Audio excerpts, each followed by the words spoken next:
Mr. Afzal Khan, with this context, your appointment is more of a challenge than a nicety of your socialist group. So what are the major goals you are going to pursue in the nearest future? Well, look, I always look at challenge as an opportunity. And I agree that this is the need, that we need to make sure the Europe, which has been a great example to the whole world, how different communities, different countries can work together. We need to make sure that this example is picked up on other places. And we have a richness and diversity. It's the richness and diversity which strengthens us. And what I intend to do is really look at the Muslim community, go to different countries. There's so many great examples which we can pick up and we can then share with one another. That basically would be one of the key areas to share those ideas. And then also look at what are the different things we can do better in improving in some of the need side of things as well. Why is it, that many young people who are of a Muslim background, who are born here, brought up here, they're feeling that they have to go to join ISIS? It just doesn't make sense. So what is it that's missing? What is it that we can do in order to make sure?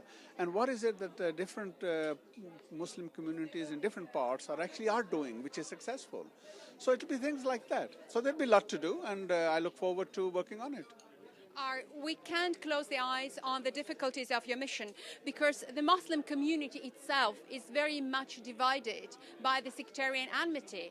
So how you are supposed to overcome this biggest challenge that Muslim community faces outside Europe and also in Europe? Well, look, this idea of division is nothing new. It's not just in Muslim community. I know of almost all faiths, they have these divisions. But that does not mean there isn't a challenge. I think the Muslim world generally is going through a difficult patch. And that can be seen in a historical context. And it does not mean that there's no light. Ultimately, there is light. And I think by us playing a much more positive role, much more fair role, will help us to get to that light quicker. And we can do a lot of things. And I think I'm confident that the European Union collectively will be playing that positive role. Our High Representative Mogherini said that Islam is an integral part of Europe. It is an historical fact because it has been always an exchange of civilizations. So what do you think modern Islam, cultural Islam, can contribute to European community, to European values? Well, the first point to understand is that actually Islam has been here a long time, not only has a community point of view, but if you look back long enough, then you see the contribution in Spain and how that contribution actually had a huge impact on the impact in the European context and where we are today. That's why I said earlier on that actually civilizations are connected. They're not separate. It's not a question of clash of civilizations. Yeah?